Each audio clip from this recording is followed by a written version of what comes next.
நீங்க எல்லாம் நண்பன் படம் பார்த்திருப்பீங்கன்னு நினைக்கிறேன். எல்லாரும் பார்த்திருக்கீங்களா? ஓகே. ஸோ நண்பன் படத்துல விஜயோட கேரக்டர் இருக்குல்ல, கொசக்சி பசப்புகள் அப்படின்னு சொல்லிட்டு, அந்த சயின்டிஸ்ட் வந்து ஆக்சுவலாவே ஒரு ரியல் லைஃப் கேரக்டர். ஒரு உண்மையான மனுஷனை பார்த்து இன்ஸ்பயர் பண்ணி எழுதப்பட்ட ஒரு கேரக்டர் தான் கொசக்சி பசப்புகளோட கேரக்டர். அவரோட உண்மையான பேர் வந்து சோனம் வங்சக். அவர் லடாக்ல இருக்கார். ஓகேங்களா? அவரு என்ஐடி ஸ்ரீநகர்ல படிச்சார். இவரோட கேரக்டரை பார்த்து இன்ஸ்பயர் ஆகி ஒருத்தர் புக் எழுதினாரு, 5.someone அப்படின்னு சொல்லிட்டு. அதுல இருந்து தான் 3 Idiots வந்துச்சு. அதுல இருந்து தான் நண்பன் வந்துச்சு. அந்த 5.someone அப்படிங்கிற புக் எழுதினது சேத்தன் பகத். அவரு ஐஐடி டெல்லியில படிச்சாரு. இப்போ உங்களுக்கு உங்க ஸ்டூடெண்ட்ஸ்க்கோ இல்ல யாருக்கோ ஒரு விஷயம் தெரியலனா உடனே நீங்க என்ன பண்ணுவீங்க? கரெக்ட், கூகுள்ல சர்ச் பண்ணுவீங்க. கரெக்டா? கூகுளோட சிஇஓ யாரு? சுந்தர் பிச்சை. சுந்தர் பிச்சை ஐஐடி கரக்பூர்ல படிச்சவர். ஓகே. ட்விட்டர் அப்படின்னு சொல்லிட்டு ஒரு சோஷியல் மீடியா பிளாட்ஃபார்ம் இருக்கு, தெரியுமா? அந்த சோஷியல் மீடியா பிளாட்ஃபார்மோட எக்ஸ் சிஇஓ பராக் அகர்வால் அப்படின்றவர். அவரு ஐஐடி பாம்பேல படிச்சவர். சந்திரயான் 3 அதோட மிஷன் டைரக்டர் மிஸ்டர் வீரமுத்துவேல், அவர் என்ஐடி திருச்சியில படிச்சவர். இதையும் தாண்டி இன்னும் நிறைய பேர். Ex finance minister Palanivel Thiagarajan, அவர் ரைட் நோ இப்போ அவர் வந்து டிஜிட்டல் அண்ட் இன்ஃபர்மேஷன் டெக்னாலஜி மினிஸ்டரா இருக்காரு. அவரும் என்ஐடி திருச்சியில தான் படிச்சிருக்காரு. ஓகேங்களா? இதே மாதிரி நிறைய ஐஏஎஸ் ஆஃபீஸர்ஸ், பாலிட்டிஷியன்ஸ், சிஇஓஸ் முக்கியமா இந்த மாதிரி நிறைய பேர் என்ஐடிஸ் அண்ட் ஐஐடிஸ்ல இருந்து படிச்சுட்டு தான் ஆயிருக்காங்க. இதெல்லாம் கேட்கும்போது ஓகே, இவங்கெல்லாம் சின்ன வயசுல இருந்தே ரொம்ப பெரிய மூலக்காரங்க, இவங்களால முடியும் அதனால ஆயிட்டாங்க. இல்லைன்னா சின்ன வயசுல இருந்தே ரொம்ப பெரிய பெரிய கோச்சிங் இன்ஸ்டிடியூட்ஸ்லாம் படிச்சுட்டு எக்ஸாம் எழுதிட்டு ஆயிருப்பாங்க அப்படின்னா அதுதான் தப்பு. ஆனா ஒரு ஏழை, எங்க அப்பா ஏழை, எங்க தாத்தா ஏழை, எங்க குடும்பம் சாப்பிடறதுக்கே கஷ்டப்படுதுன்றவனுக்கு தான் அந்த வெறி இருக்கும். அடுத்த தலைமுறை எப்படியாவது மாத்திரணும் அப்படின்னு இப்ப இல்லைனாலும் வரும், ஒரு நாள் வரும். அப்படி ஒரு நாள் வர்றத இன்னைக்கே வர வச்சுட்டோம்னா சீக்கிரமா இன்னும் அவங்களோட growth ரேட் இன்னும் ஜாஸ்தியா இருக்கும். அதுக்குதான் இந்த அவேர்னஸ் முக்கியமா.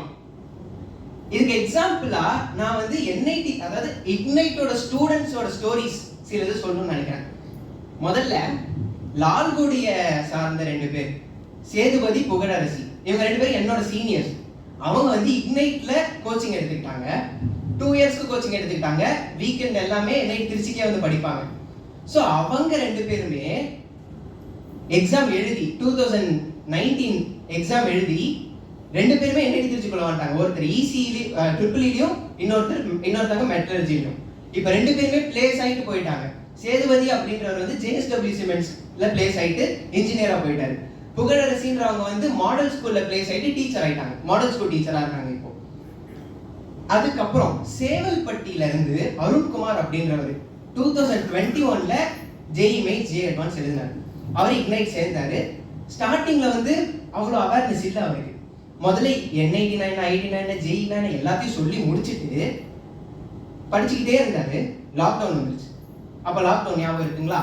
அந்த லாக்டவுன் பீரியட்ல அவங்க ஸ்கூலால ஆன்லைன் கிளாஸ் கனெக்ட் பண்ண முடியல.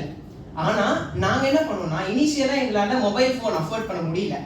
அவர்கிட்ட பட்டன் போன் தான் இருந்துச்சு. பட்டன் போன்ல கால் போட்டு பட்டன் போன்லயே கிளாஸ் எடுப்போம். அவர் எழுதிக்கிட்டே கிளாஸ் கவனிப்பாரு. போக போக எப்படியோ ஒரு மொபைல் போன் ஏற்பாடு பண்ணி கொடுத்தாச்சு. அதுக்கப்புறம் டெய்லி காலையில 6 மணிக்கு எந்திரிப்பாரு. 6 to 9 ஒரு கிளாஸ், 10 to 1 ஒரு கிளாஸ், 2 to 5 ஒரு கிளாஸ், 3 கிளாஸ். ஒரு கிளாஸும் 3 மணி நேரம் இக்னைட்ல இருந்து கிளாஸ் எடுப்போம்.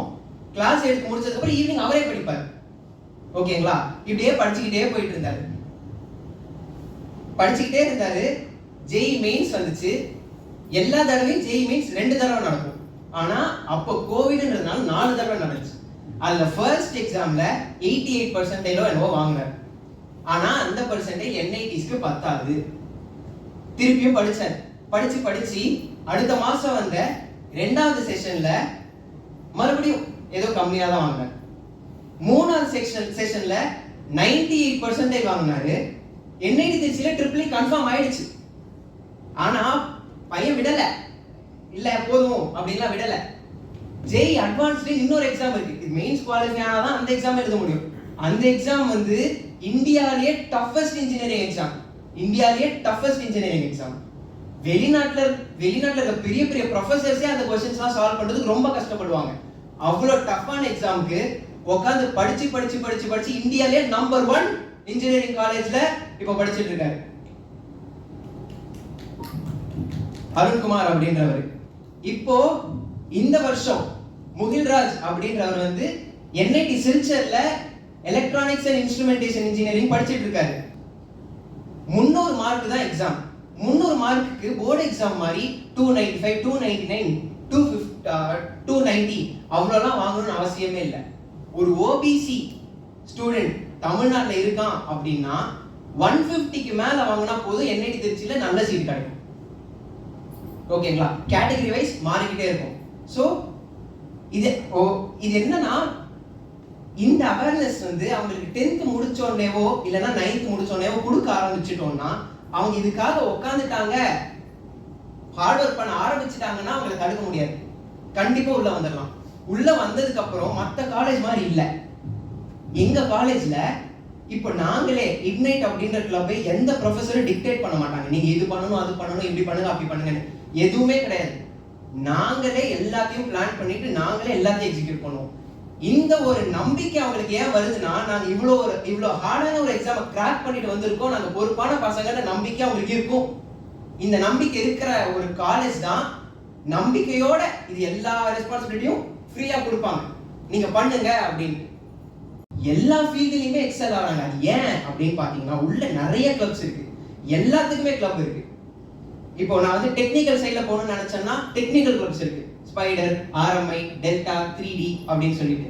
அதுவே நான் டீச்சிங் போகணும்னு நினைக்கிறேன்னா இக்னைட் இருக்கு. இக்னைட் குள்ள வந்து டீச் தான் பண்றோம் நாங்க. ஸோ இக்னைட் மாதிரி டீச்சிங் கிளப்ஸ், என்ரிச் அது ஒரு டீச்சிங் கிளப் தான். அதே மாதிரி டான்ஸ் அப்படின்னு பார்த்தா டிடின்னு ஒரு கிளப் இருக்கு, அங்க டான்ஸ் ட்ரூப் அப்படின்னு சொல்லிட்டு. மியூசிக்னு பார்த்தா எம்டின்னு ஒரு கிளப் இருக்கு, மியூசிக் ட்ரூப். ஸோ எந்த ஒரு ஃபீல்ட் எடுத்துக்கிட்டாலும் எல்லாத்துக்கும் ஒரு ஸ்டூடெண்ட்ஸ் ஆல்ரெடி ஆரம்பிச்சு வச்சிருக்காங்க. அதே மாதிரி ஆண்டர்பிரினியர்ஷிப் செல்லும் இருக்கு. இப்போ ஒரு ஸ்டூடெண்ட்டுக்கு படிச்சுக்கிட்டே இருக்கும்போது திடீர்னு ஒரு ஸ்டார்ட் அப் ஐடியா வந்துச்சு அப்படின்னா அவனுக்கு என்ன வேணும்? இன்வெஸ்ட்மெண்ட். அந்த இன்வெஸ்ட்மெண்ட் இல்லைன்னா அந்த ஸ்டார்ட் அப் அவனால பண்ணவே முடியாது. அந்த இன்வெஸ்ட்மெண்ட்டும் காலேஜ் என்ஐடி திருச்சியிலையோ இல்லை ஏதோ ஒரு ஐடியிலையோ படிச்சுட்டு இருக்காங்கன்னா ஈஸியா கொடுப்பாங்க. ஏன்னா எங்க மேல எல்லாருக்கும் நம்பிக்கை இருக்கு. ஸோ இந்த மாதிரி ஒரு இடத்துக்கு வந்தாங்கன்னா நிறைய ஆப்பர்ச்சுனிட்டிஸ் ஓப்பன் அப் ஆகும். வேற எங்கேயா போனாங்கன்னா ஆப்பர்ச்சுனிட்டிஸ் இருக்கிறது தெரியும், ஆனா அது யூஸ் பண்ணிக்க முடியாது. இங்க வந்தாங்கன்னா ஈஸியா யூஸ் பண்ணலாம். புரியுதுங்களா? ஸோ பேசிக்கலி இந்த ஒரு அவேர்னஸ் தான் எல்லா ஸ்டூடெண்ட்ஸ்க்கும் போய் சேரணும் அப்படின்னு நாங்கள் நினைக்கிறோம்.